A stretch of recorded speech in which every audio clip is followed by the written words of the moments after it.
Tu as déjà ressenti une douleur invisible que personne ne peut comprendre, comme si tu te battais seul dans une guerre spirituelle qui te pompe toute ton énergie et brouille ton esprit? Ça ne tombe pas du ciel. Ces 19 tortures spirituelles que toi seul traverses sont la preuve que tu as été choisi pour quelque chose de bien plus grand. Et dans cette vidéo, je vais te montrer comment apprivoiser ces douleurs et transformer ton combat en ta plus grande force. Reste jusqu'à la fin pour découvrir comment renverser la situation une bonne fois pour toutes. Mais avant de commencer, pense à t'abonner à la chaîne pour ne pas rater nos prochaines vidéos. Allez, on attaque tout de suite avec la première torture. Tu as déjà eu l'impression qu'il te manquait quelque chose, même entouré de plein de gens, comme un vide que personne n'arrive à combler. C'est ce qu'on appelle la solitude de l'éveil spirituel. Quand tu commences à voir le monde autrement, de façon plus profonde, ceux qui t'entourent ne peuvent pas toujours te suivre. Tout à coup, les discussions superficielles n'ont plus de sens, et tu te sens comme un étranger au milieu de tout le monde. Oui, ça fait mal, mais ça apporte aussi des changements importants. Cette solitude te pousse à te tourner vers toi-même pour chercher des réponses que personne d'autre ne peut te donner. C'est comme si l'univers te lançait un appel pour te reconnecter à quelque chose de plus grand. Et, au milieu de ce chemin, tu réalises que tu n'es pas vraiment seul. Il y a une famille invisible, des gens qui vivent cette quête aussi, même si tu ne les connais pas encore. Cette sensation de déconnexion n'est que le début d'un lien plus fort, plus vrai et plein de sens. Alors, prêt pour la deuxième torture? Tu as déjà senti que tu étais né pour quelque chose de grand, comme si tu avais une mission spéciale? C'est le poids de la mission spirituelle. Ce n'est pas quelque chose qu'on attend de toi, mais une voix intérieure qui te dit que tu as un rôle important à jouer dans ce monde. Parfois, c'est comme si on attendait plus de toi que ce que tu peux offrir. C'est épuisant, mais ça te donne aussi une force immense. Tu regardes autour de toi et tu ressens que tu es là pour une raison unique, quelque chose que seul toi peux accomplir. Le plus dur, c'est que cette mission n'est pas accompagnée d'un mode d'emploi. Tu apprends en vivant, en te trompant, en réussissant, en tombant et en te relevant. Le doute est toujours là, mais il te pousse aussi à grandir. Chaque pas te révèle une force et un courage que tu ignorais avoir. C'est un peu flippant, mais en même temps, ça te libère. Au fond, porter cette responsabilité, c'est quelque chose de spécial. Alors, prêt à découvrir la troisième torture? Tu te sens comme un élu? Maintenant, c'est le moment de passer à l'étape suivante. Découvre les secrets que l'univers a gardés pour toi. Ouvre ton esprit, aligne ton énergie et libère le pouvoir qui est déjà en toi. Clique sur le lien dans le premier commentaire épinglé et télécharge ton e-book avant qu'il ne disparaisse. Tu as déjà eu l'impression d'être déchiré entre deux mondes? C'est le conflit entre le matériel et le spirituel. D'un côté, il y a les factures, le boulot, toutes les responsabilités du quotidien. De l'autre, cette sensation qu'il existe quelque chose de plus grand, quelque chose qui donne un vrai sens à ta vie. C'est comme si le monde te criait de rester ancré dans le présent, tandis que ton âme te suppliait de regarder l'éternité. Le défi, c'est de trouver un équilibre entre ces deux mondes. Tu ne peux pas ignorer le matériel, mais tu ne peux pas non plus mettre de côté le spirituel. C'est comme une danse constante, où chaque choix ressemble à une épreuve. Tu te dis que si tu te trompes, tu risques de perdre ce qui compte vraiment. Mais tu sais quoi? Ce conflit n'est pas une malédiction, c'est une étape. C'est là que tu apprends à assembler le visible et l'invisible, à créer une vie plus complète. Prêt,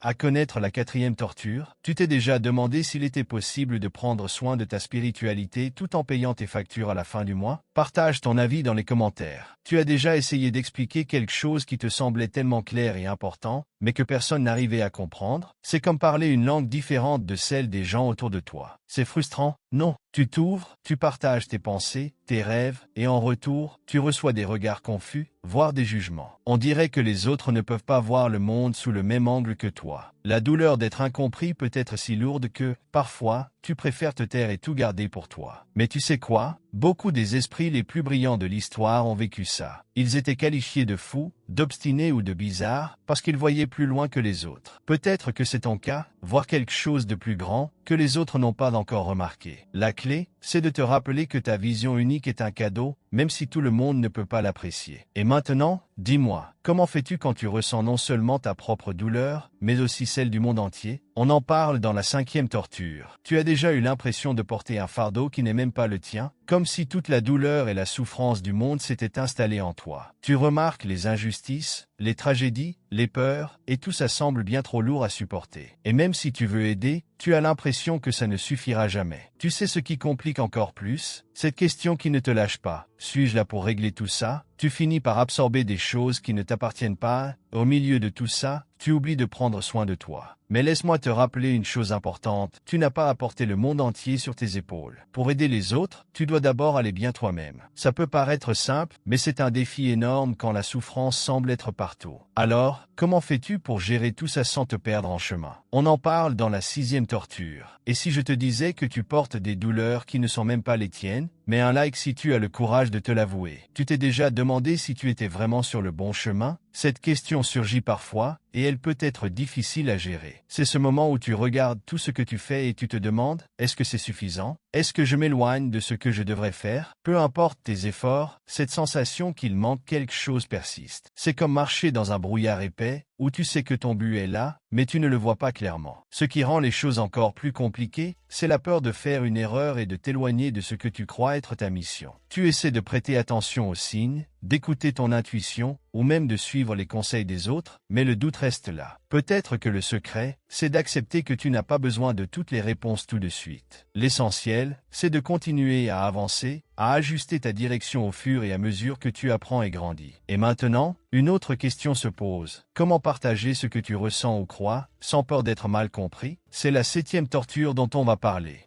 T'as déjà essayé d'exprimer quelque chose qui vient du fond de ton cœur, mais personne ne te comprend. Tu choisis soigneusement tes mots, tu essaies d'expliquer ce que tu ressens, mais tu es accueilli par le silence ou même des critiques. C'est comme parler à un mur. Dire ce qui est vrai pour toi demande du courage, mais ça s'accompagne aussi de la peur d'être rejeté ou d'être perçu comme trop différent. Alors, souvent, tu préfères tout garder pour toi. Mais voilà le truc, ces vérités ne restent pas silencieuses. Elles continuent de te murmurer à l'intérieur parce qu'elles ont besoin d'être exprimées. Le grand défi, c'est de trouver la bonne façon de les dire, le bon moment et les bonnes personnes qui seront prêtes à écouter. Tout le monde n'est pas préparé à comprendre, mais ça ne diminue pas la valeur de ce que tu as à dire. Ça signifie simplement que, quand le moment sera venu, ton message trouvera ceux qui en ont besoin. Maintenant, comment gérer cette situation quand les gens attendent de toi que tu sois toujours fort, même dans tes moments les plus fragiles? C'est ce qu'on verra dans la 8e torture. T'as déjà ressenti que tout le monde attend de toi que tu sois impeccable, que tu ne montres jamais tes faiblesses. Même quand tu es brisé à l'intérieur, tu dois sourire et prétendre que tout va bien. C'est comme porter un poids lourd sans jamais pouvoir le poser. On dirait que le monde te voit comme quelqu'un qui ne peut jamais échouer, toujours fort, toujours le pilier des autres. Mais voilà la question. Qui prend soin de toi quand personne ne remarque que toi aussi, tu es fatigué? Le plus compliqué, c'est que cette pression ne vient pas toujours de l'extérieur. Souvent, c'est toi-même qui te mets cette pression, en pensant que tu ne peux pas te permettre de faillir, que tu dois être parfait. Et ça épuise, tu sais, parce qu'à force, tu oublies que tu es humain. Tout le monde a ses limites, et les reconnaître, ce n'est pas une faiblesse, c'est de la sagesse. Parfois, la vraie force, c'est de s'arrêter, de respirer et de demander de l'aide quand c'est nécessaire. Maintenant, comment gérer ça quand tout autour de toi semble superficiel et vide? C'est ce dont on parlera dans la 9e torture. T'as déjà eu l'impression que tout autour de toi était creux, comme si les conversations et les choses du quotidien n'avaient plus de sens. C'est frustrant, non? Tu essaies de te connecter, mais il semble que personne ne veuille aller au-delà de la surface. Pendant que toi, tu cherches quelque chose de plus profond, le monde reste coincé dans le banal. C'est comme être à une fête où tout le monde danse, et toi, tu veux juste t'asseoir et parler de ce qui compte vraiment. Et le pire, cette sensation te donne l'impression de ne plus avoir ta place. Mais voilà une chose importante, ce combat contre la superficialité montre combien tu es en train de grandir. Quand tu changes à l'intérieur, c'est normal que ce qui t'entoure commence à te paraître différent. Trouver des personnes qui partagent ta vision peut être difficile, mais c'est possible. Il faut juste de la patience. Maintenant, comment gérer la peur d'être jugé pour ce en quoi tu crois? On en parlera dans la 10e torture. T'as déjà eu honte de croire en quelque chose qui fait sens pour toi, mais qui semble étrange pour les autres? C'est comme marcher dans un champ de mine, où chaque mot peut provoquer des regards bizarres ou même des moqueries. La peur d'être jugé pour ce que tu crois peut être vraiment dure. Et là, tu te demandes, est-ce que ça vaut le coup de dire ce que je pense? Et si personne ne comprend? Et si on se moque de moi? Cette peur est normale, parce qu'on veut tous être acceptés. Mais en même temps, tu veux être fidèle à toi-même. Ça ressemble à une bataille sans fin, pas vrai? Le secret, c'est de comprendre que tout le monde ne te comprendra pas, et c'est ok. L'important, c'est que tu vives ta vérité. Avec le temps, tu trouveras des personnes qui non seulement respectent ce que tu crois, mais qui partagent aussi ses idées. Maintenant, comment faire quand tu prends soin de tout le monde, mais que personne ne prend soin de toi? On verra ça dans la 11e torture. T'as déjà eu l'impression d'être toujours là pour tout le monde, mais que personne ne remarque qu'en toi, t'as besoin d'aide, c'est comme si tu étais la base qui soutient tout, mais sans avoir de soutien quand t'es sur le point de craquer. Être cette personne qui écoute, qui soutient, qui apaise, ça peut t'apporter de la satisfaction, mais ça fatigue aussi. Au fond, ça laisse un vide, comme s'il manquait quelqu'un pour faire la même chose pour toi. C'est une solitude que personne ne voit, pas vrai? Et le pire, c'est que t'as l'impression de ne pas pouvoir t'arrêter, parce que beaucoup de gens comptent sur toi. Mais écoute bien, toi aussi, tu mérites de l'attention et des soins. Ce n'est pas de l'égoïsme, c'est une nécessité. Faire une pause pour recharger tes batteries, c'est essentiel, parce que si tu es à bout, comment continuer à aider les autres? Maintenant, comment gérer quand des proches s'éloignent parce qu'ils ne comprennent pas ou ne partagent pas ta vision du monde? On va en parler dans la 12e torture. T'as remarqué qu'en grandissant et en changeant, certaines personnes n'arrivent plus à suivre? C'est dur.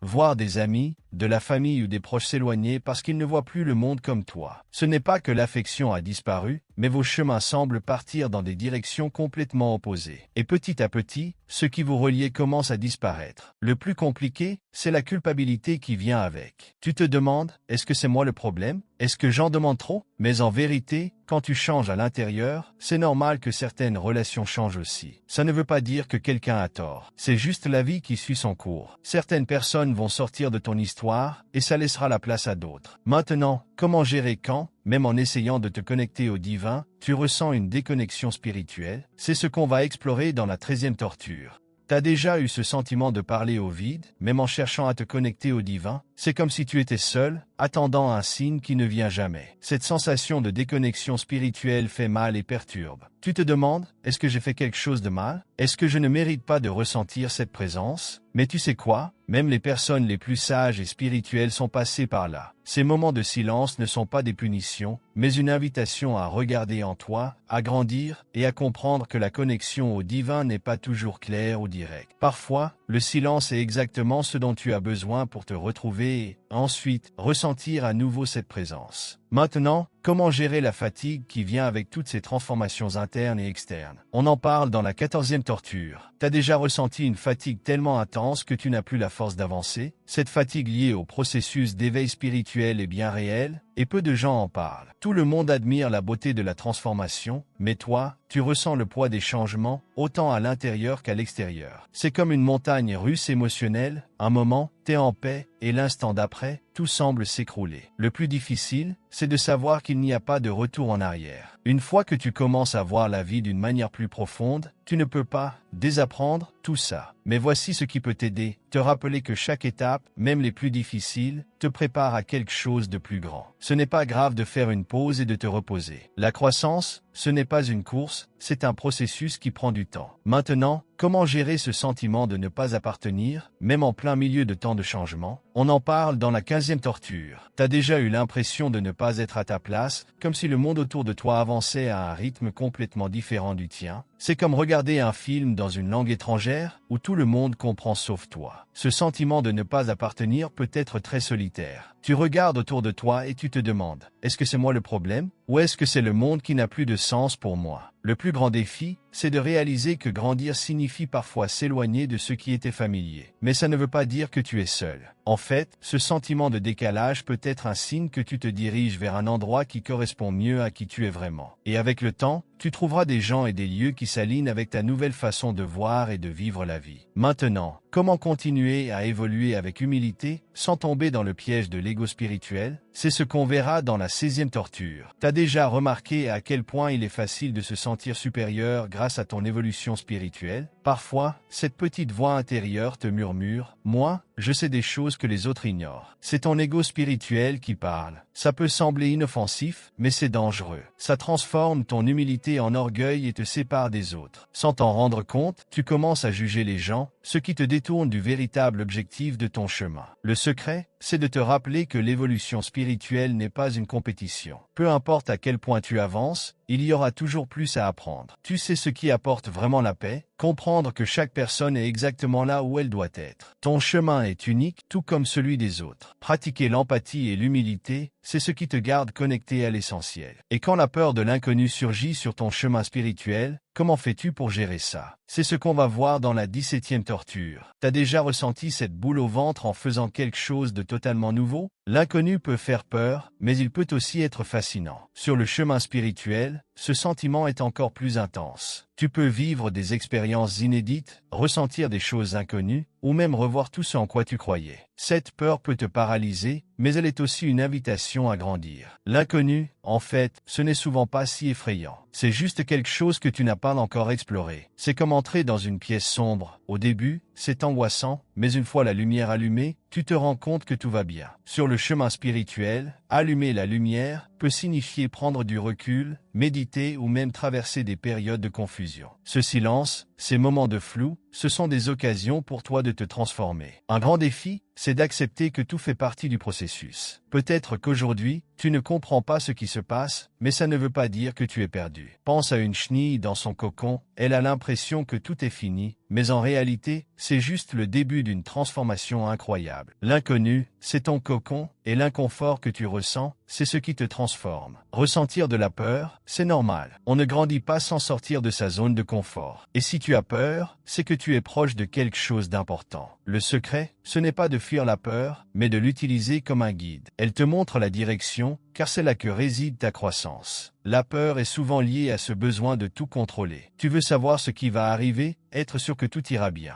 Mais le chemin spirituel ne fonctionne pas comme ça. Il demande de la confiance, de l'abandon et de la patience. Il s'agit d'apprendre à accepter les changements, même quand tout semble confus. Et sache que tu n'es pas seul. Toutes les personnes qui évoluent spirituellement affrontent l'inconnu à un moment ou à un autre. C'est là que les choses incroyables se produisent. Quand tu fais face à ta peur et que tu avances, même sans savoir ce qui t'attend, tu découvres des forces insoupçonnées en toi. Maintenant, comment trouver cette force même dans les moments les plus difficiles? C'est ce qu'on va explorer dans la 18e torture. T'as déjà réfléchi d'où vient ta force dans les moments compliqués? Parfois, tout semble aller de travers, mais tu trouves quand même l'énergie pour continuer.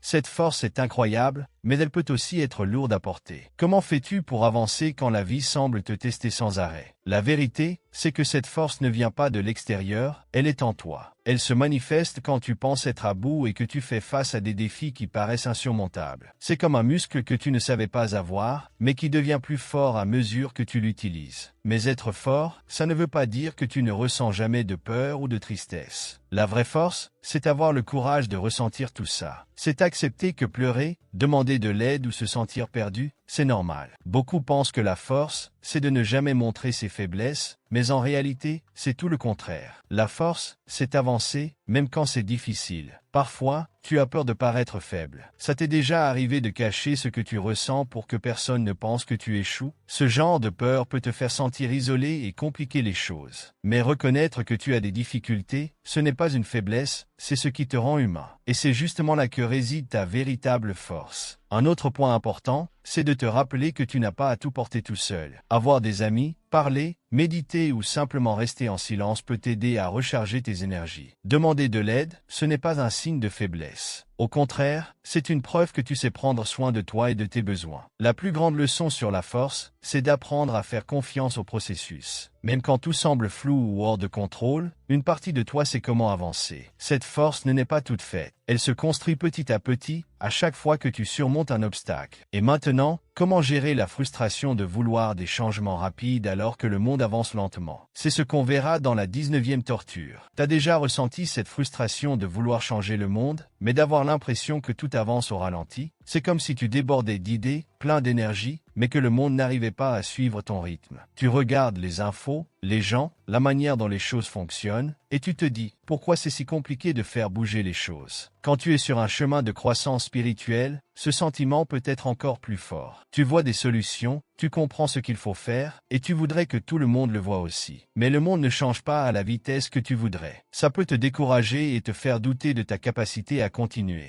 La clé pour gérer ça, c'est de changer ta façon de voir les choses. Au lieu de vouloir tout transformer d'un coup, commence par ce qui est à ta portée. Les petites actions peuvent avoir un grand impact. Un geste de gentillesse, une conversation qui pousse quelqu'un à réfléchir, ou même l'exemple que tu donnes peuvent t'inspirer sans que tu t'en rendes compte. Tu n'as pas besoin de tout résoudre tout seul pour faire une différence. Une autre chose essentielle, c'est de te rappeler que changer le monde, c'est comme planter une graine. Tu ne vois pas les résultats tout de suite, mais ça ne veut pas dire que rien ne se passe. Certaines graines mettent des années à germer, mais quand elles poussent, elles transforment tout autour d'elles. Fais confiance à ce processus. Même si les résultats ne sont pas encore visibles, ce que tu fais maintenant a une importance immense. Et puis, célèbre chaque petite victoire, même les plus modestes. Chaque pas, aussi petit soit-il, est un progrès. Reconnaître ces petites réussites te donne la motivation de continuer et te montre que les choses bougent, même lentement. N'oublie pas non plus que tu n'es pas seul. Il y a plein de gens, partout dans le monde, qui partagent ce même désir de voir les choses changer. Trouve ces personnes, échange avec elles, inspire-toi et soutenez-vous mutuellement. Ton énergie fait partie de quelque chose de plus grand. Ensemble, vous posez les bases d'un monde différent. Maintenant, réfléchis, comment peux-tu utiliser cette prise de conscience pour continuer à grandir? Le prochain pas est là, prêt à être franchi, et le chemin continue. Vérifie bien que tu es abonné à la chaîne pour ne rien manquer de ce que je vais partager avec toi. Sur l'écran, j'ai laissé une autre vidéo qui t'aidera à mieux comprendre pourquoi tu es l'élu. Découvre encore plus ce qui te rend unique. Clique et viens comprendre ton véritable rôle. On se retrouve dans la prochaine vidéo.